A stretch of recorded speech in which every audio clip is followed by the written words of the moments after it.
Mas, kok ini saya iklannya banyak banget yang like, komen, sama share, tapi kok nggak ada yang beli ya? Padahal budgetnya keluar lumayan banyak, ratusan ribu per hari, tapi nggak ada yang beli sama sekali. Mereka coba banyakin like, komen, sampai ribuan bahkan like-nya, tapi sama sekali nggak ada yang beli.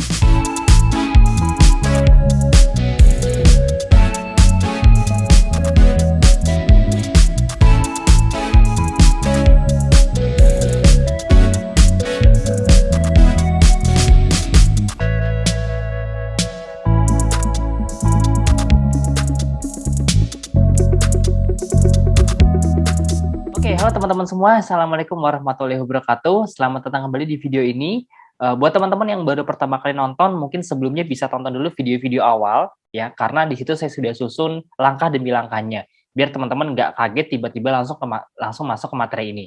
Ya, jadi pastikan nontonnya secara berurutan. Nah, sekarang kita akan membahas mengenal lebih dalam objektif dalam beriklan di Facebook maupun Instagram Ads. Karena ya sebelum kita iklan, kita harus tahu dulu nih, kira-kira tujuan teman-teman beriklan apa. Terus objektif apa sih yang cocok untuk bisnis kita?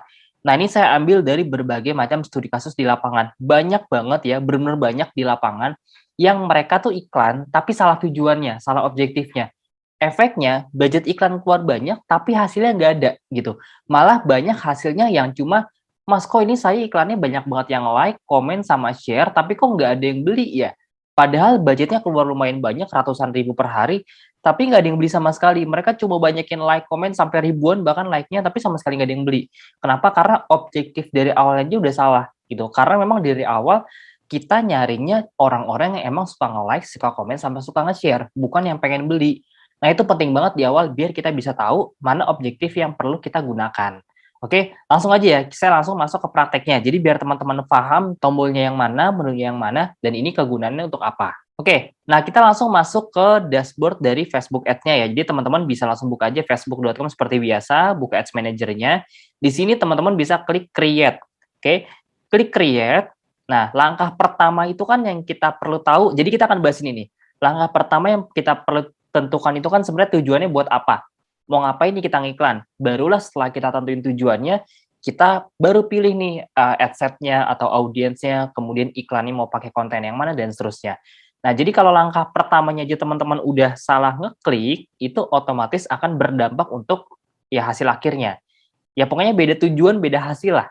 Oke? Nah, makanya pastikan perhatiin benar tujuan teman-teman di awal mau ngapain. Nah, sekarang saya balikin, teman-teman tujuannya di awal mau ngapain? Karena beda-beda nih. Kalau brand besar mungkin banyaknya di brand awareness. Kalau saya pribadi ya, saya banyaknya langsung fokus ke penjualan. Tapi ada juga beberapa iklan yang menggunakan engagement, biar banyak yang komen, like, sama share. Nah, kalau tujuannya pengen banyak yang komen, like, sama share, atau engagementnya kuat, berarti kita nggak bisa ngarepin closing di situ gitu. Dulu sih bisa, kalau sekarang kayaknya udah agak sulit gitu. Nah, kalau mau jualan ya udah kita langsung pakai conversion. Nah, ini kita bedah ya. Jadi ada awareness, ada consideration, sama ada conversion. Kalau awareness ini kalau saya pribadi belum pernah pakai karena ini tujuannya cuma buat brand awareness aja. Nah, sebenarnya di sini kita bisa lihat ya di kan kalau diklik ini ada I ya, information. Jadi show your ads to people who are most likely to remember them. Jadi memang ya tujuannya sekedar buat inget aja kalau brand kita itu ada loh di sosial media gitu. Nah, reach ini biasanya untuk menambah jangkauan, jadi memperluas jangkauan. Saya jujur aja dua ini belum pernah pakai, dan kalau saya memang tujuannya bukan dua ini, makanya saya nggak pakai. Nah, yang kedua adalah consideration. Consideration ini saya dulu sering pakai yang traffic, ini semuanya hampir pernah saya pakai, kecuali yang app install sama message gitu. Nah, jadi kalau traffic ini tujuannya agar orang-orang tuh banyak yang ngeklik iklan kita. Nah, tapi ngeklik doang, jadi nggak beli. Saya pernah dapat studi kasus dari teman saya, dia iklan dengan iklan yang sama, bisnis brandnya sama, semuanya sama, iklannya sama, copywritingnya sama, audiensnya sama gitu. Nah, dia cuma bedain objektifnya. Jadi yang satu objektifnya traffic, yang satu objektifnya itu conversion. Budgetnya kurang lebih sama. Nah, dengan keluar uang sama-sama 1 juta, yang tadinya yang awal dia pakai traffic ya, traffic itu kan ibaratnya yang ngeklik banyak banget. Jadi kalau kita pakai traffic ini, si Facebook akan nyariin orang-orang yang suka ngeklik atau targetnya untuk mendatangkan banyak traffic yang masuk ke dalam landing page kita. Jadi yang ngunjungin website kita tuh akan banyak banget gitu dengan kita menggunakan traffic ini. Nah, ini yang like bisa 1.000. Nah, tapi yang beli kalau nggak salah cuma satu waktu itu. Jadi yang like bisa ribuan, tapi yang beli cuma satu. Jadi jatuhnya rugi. Kenapa kok bisa banyak banget yang masuk ke landing page, banyak banget yang ngeklik sampai ngeliat landing page-nya, tapi kok nggak ada yang beli? Ya karena memang tujuannya ya traffic gitu, mendatangkan sebanyak-banyaknya traffic ke website kita, bukan pembelian gitu. Nah, akhirnya dia tes lagi satu lagi dengan budget yang sama 1 juta, yang ngeklik lebih sedikit, cost per kliknya lebih mahal dibandingkan yang traffic ini. Jadi ibaratnya setiap satu kali ngeklik itu kalau pakai traffic bisa 200 sampai 300 perak misalnya. Nah, pakai conversion lebih mahal bisa 1.000. Tapi yang beli lebih banyak. Karena memang tujuannya kalau pakai conversion ini adalah beli gitu. Kita memang nyari orang-orang yang siap beli. Nah, ibaratnya seperti itu. Oke. Dulu saya pakai traffic karena nggak ngerti gitu. Akhirnya setelah saya pelajari, oh ternyata pantas banyak banget yang nge-like, banyak banget yang ngeklik tapi nggak ada yang beli. Nah, yang kedua engagement nih. Engagement seperti yang saya sampaikan di video sebelumnya, ini bisa untuk menaikkan social proof. Jadi like, comment, share dia akan banyak banget. Jadi jangan heran kalau teman-teman pakai engagement dengan modal budget cuma 25.000 aja sehari, itu yang like bisa sampai ratusan gitu di postingan iklan kita. App install ini untuk orang yang biasanya kalau kita punya aplikasi ya, biar pas kita swipe up dia langsung masuk ke aplikasinya di App Store atau di Android gitu. Kemudian video view. Nah, video view ini tujuannya biar banyak orang yang nonton video kita. Jadi, kalau teman-teman iklannya banyak konten video-video edukasi misalnya, ini targetnya buat apa dulu nih? Kalau video view, kalau saya pribadi, saya pakai video view itu biar banyak orang yang nonton video saya, dan orang yang nonton video saya ini nanti saya akan kumpulkan. Saya akan custom nih, saya bikin CA atau custom audiensnya. Buat teman-teman yang belum paham, silakan tonton video sebelumnya, karena kita udah sempat bahas soal custom audience sama lookalike audience. Nah, intinya, video view ini adalah kita ngumpulin orang-orang yang nonton video kita. Jadi penyuka video lah ibaratnya. Karena di Facebook itu kan karakteristiknya macam-macam ya. Ada yang orang sukanya scroll doang, ada orang yang sukanya like, comment, sama share, ada orang yang sukanya komen mulu gitu, ada orang yang sukanya nggak ngapa-ngapain, cuma scroll doang, tapi nggak komen, nggak like, tapi cuma baca-baca aja.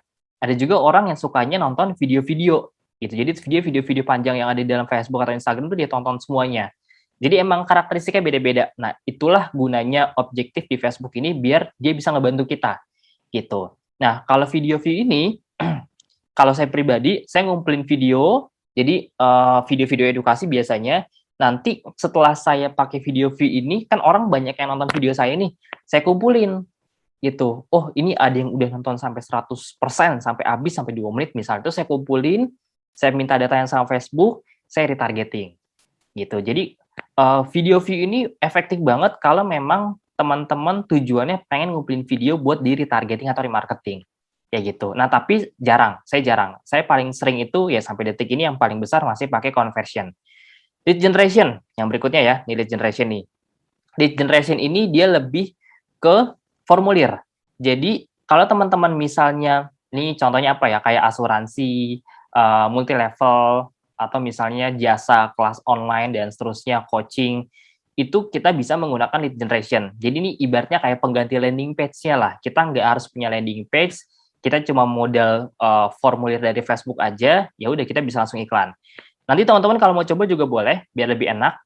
Intinya kalau kita pakai ini tuh di akhir, kan kalau kita biasa lihat iklan atau pasang iklan kan kita kalau di bagian ads itu kan sering masukin landing page-nya. Ya kan, pas diklik nanti orang masuk landing page kita, di situ baru akhirnya mereka lihat-lihat produknya, lihat-lihat landing page-nya, baru akhirnya beli masuk ke WA. Oke. Nah, kalau LG ini atau lead generation, dia bentuknya formulir. Jadi kita dikasih formulir sama Facebook, kita bisa custom.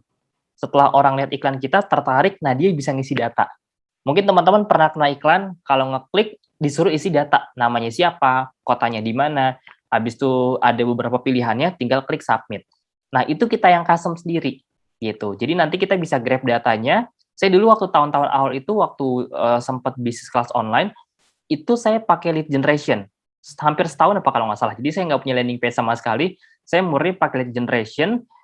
Konsumen-konsumen saya, mereka ngisi formulir di Facebook ini, kemudian saya download datanya, itu saya sebulan itu bisa dapat sampai ribuan data.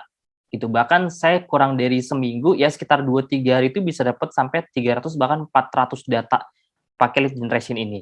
Nah, jadi tujuannya apa, kemudian model bisnisnya apa, jualan apa. Kalau jualan produk, kalau saya mah nggak pernah pakai ini, karena jualan produk itu kan harus baca, apa namanya, landing page-nya atau artikelnya.